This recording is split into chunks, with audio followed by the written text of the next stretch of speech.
I'm bulletproof, nothing to lose. Fire away, fire away. So today we're talking to singer Chevonne, who was most recently on the NBC's The Voice, where she made it to the knockout rounds. So I guess the most important question is, how attractive is Adam Levine in person? Adam Levine's dreamy. I mean, he is very just naturally blessed with a beautiful chiseled face and, of course, the body. But to tell you the truth, the most surprisingly beautiful person is Blake. His eyes are just this bright ocean blue, and they're just piercing. And he's like a charmer, and he's suave and smooth. And honestly, for me, I was really putty in his hands when he turned his chair for me. And from the jump, I wanted to choose Cee-lo, and I, in my dreams, if I could pick a dream coach, it was Cee-lo. And so it was Cee-lo and Blake who turned, and I thought it was just going to be like, all right, cool, like I got my wish, I'll go with Cee-lo. But then Blake was so charming that he made it really hard for me to pick. Did you expect to have such a positive reaction from the judges? Cee-lo said you're a cherry bomb, and even Rolling Stone gave you props expecting to see you in the final rounds. I was not expecting that because I felt very much that I was the underdog the whole time. I'm very quirky. I'm definitely not a safe choice, especially in a show like The Voice, which is, a primetime show all of America watches. It's one of the top-rated shows on television right now, and I know how eccentric I am, and I know, it's not easy to translate my artistry into one sentence. So to get such positive feedback from an outlet like Rolling Stone, and to get the approval of all four coaches when I left, was a really big deal. And when did you realize that performing and singing is what you really wanted to do? Oh, I was born for this. I've been singing, performing, playing music since I was born. I started my first instrument when I was basically, when I had just turned 3. I begged my parents, I wanted to play the piano, and they said, you can't play piano until you learn how to read. So I learned how to read when I was 2.5. So what singers or artists do you look up to? I've always looked up to Prince. I think he's just the whole package. He dances, he sings, he writes, he's a guitarist, he's a fashion icon, he's a visionary. Prince has always been my number one. Also Bette Midler.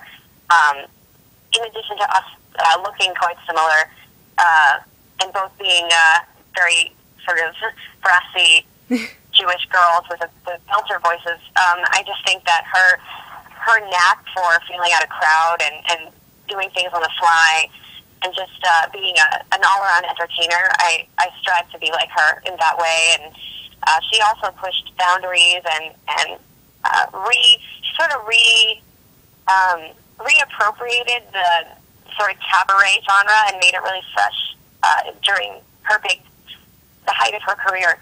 That's special. That's not something that's easy to do. Yeah. All right, so you are working on an album and a music video, but you're looking for fan support. Why don't you tell us about your Kickstarter and what we, your Chevonne Tourage, can do to help? Okay, so Kickstarter, I think is fantastic because it's a way for fans and friends and supporters to be directly involved in the making of a project. This is my first record, my first full-length album, and this music video that I'm doing is going to be the one video for now, the one video that represents the record, visually and I guess virally, hopefully. So I want people to be a part of it.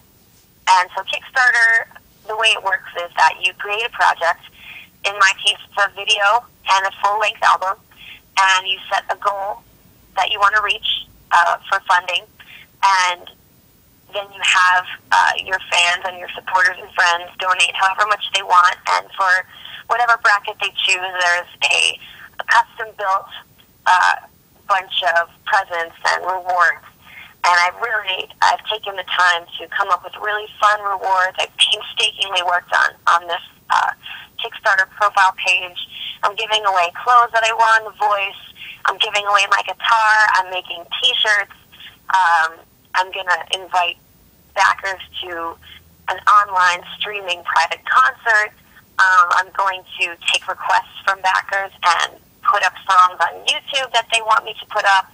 I've really just, I've put my heart and soul into this, and because I am an indie artist, I don't have a label, I don't have a manager, I don't have an agency that I'm signed with, I really do need the funding to do this right. You know, I could do an album on $0, but I want to make this, you know, major label quality. I want to make the video MTV ready, but I want to do it in a way that feels a little more organic and feels like we're all in it together.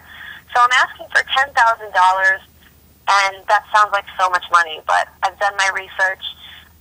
Many other contestants from The Voice who've put up Kickstarter projects for their albums have asked for $20,000, $30,000, and I'm asking for half of that, because I believe that, I mean, I've always done things on a budget in my life. I've always been very resourceful, and I think, you know, I don't want to ask for too much. I want to be reasonable, and so $10,000 is my goal.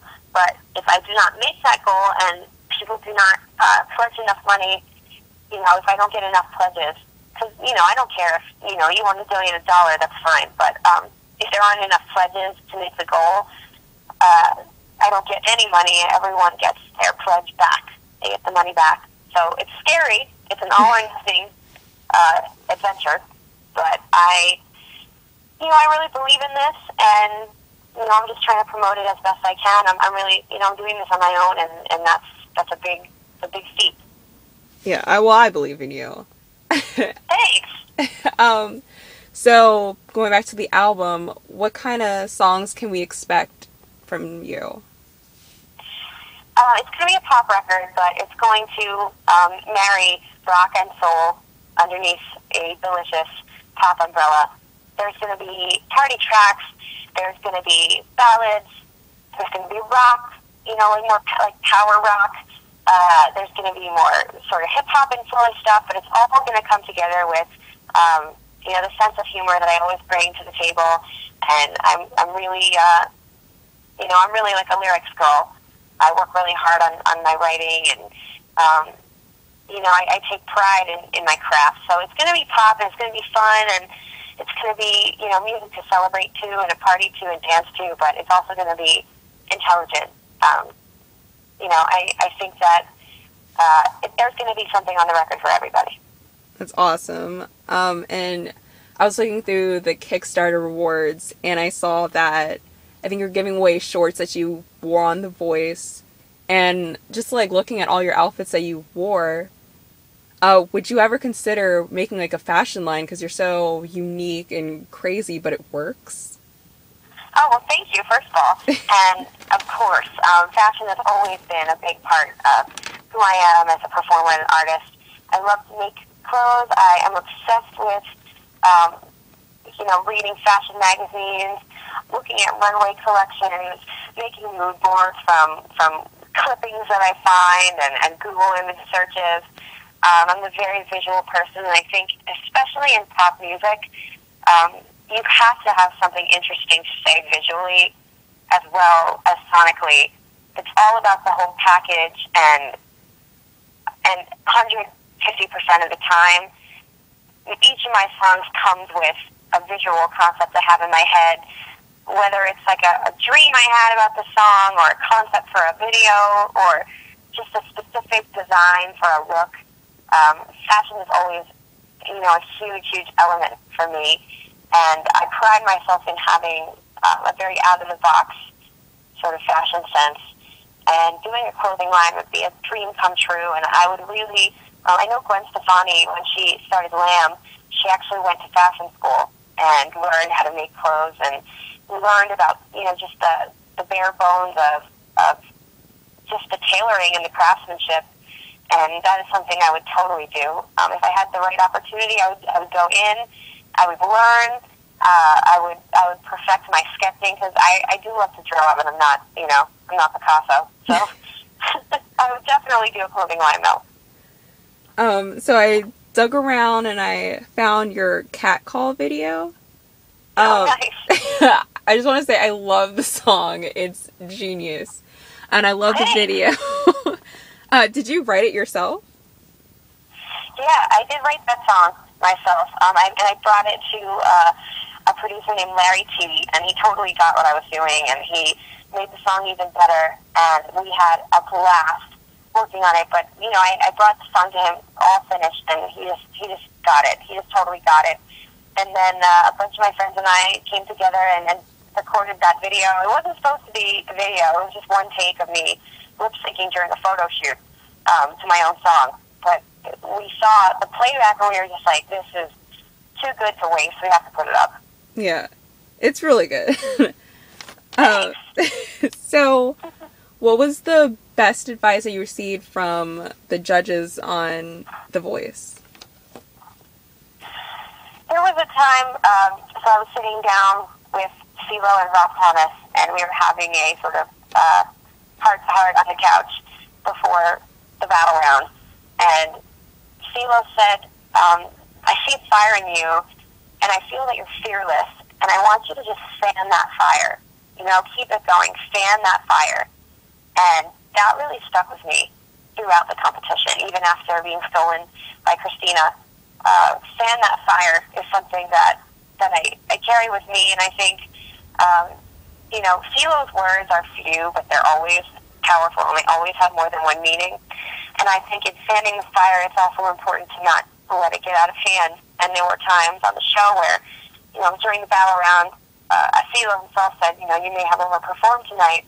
And I think that was, you know, part of what he was trying to teach me is, you know, when you're bold and you're strong and you're wild on stage, you've got to find that perfect balance between letting it shine and being tasteful with it. So that was big advice.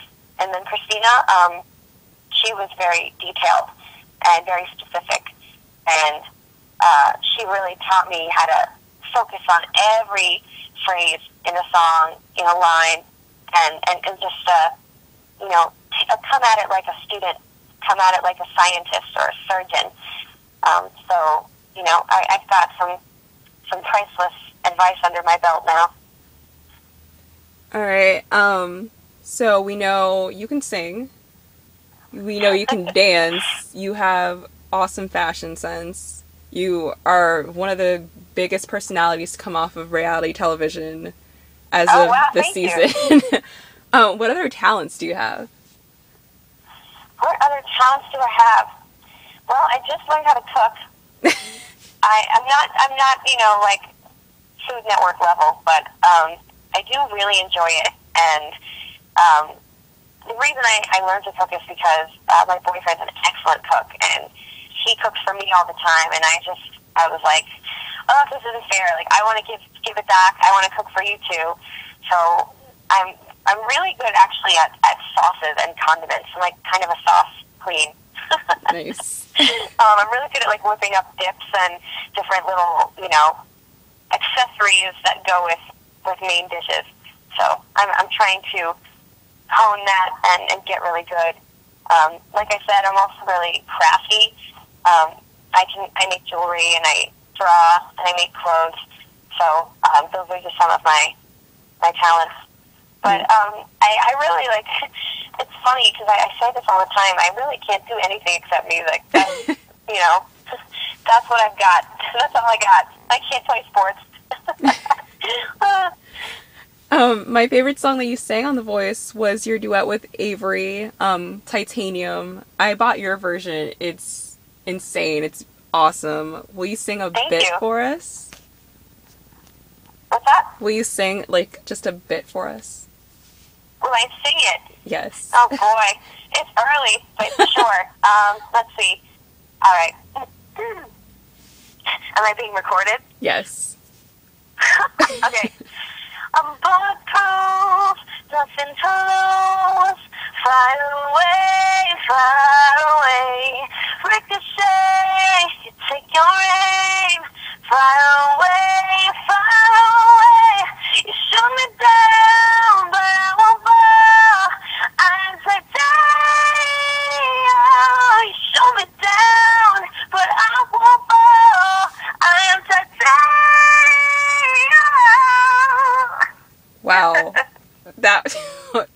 So basically, I can't wait for the whole album. Yes! I'm so happy that you're looking forward to it. All right, and is there anything else that you want to tell fans? All I have to say is you will not be disappointed if you donate to the Kickstarter and be a part of this first full-length project of mine. Even $1 is so important to me. You know, just dive in. You know, believe in me, and the rewards will be a millionfold. I hope everyone will come with me from The Voice onto this journey. You know, everyone who watched me, I hope that they'll, you know, just trust me because I have a lot to bring to the table, and I'm gonna really, I'm gonna do something really interesting and new, and really change people's idea of what female pop music is. And are there any like social networks that we can keep up with you on? Yep, I'm on Facebook. It's facebook.com/listen to, like the number 2, listen to Chevonne. My Twitter is also @listen to Chevonne with the number 2. My website, listentochavonne.com, and the Kickstarter, which go on Kickstarter.com and just search my name, Chevonne, and the project will come right up. Click on it. It's very easy. You click on the reward that you want to contribute, and then they'll just, you know, ask you for payment information via Amazon. It's really, really simple. Don't be scared of you know, like internet payments. It's just like getting, just like shopping for clothes online or ordering something online. Well, thank you so much for talking to me. Thank you for calling. This was really fun, and you had some really cool questions, and it was really a fun time. Far away, far away.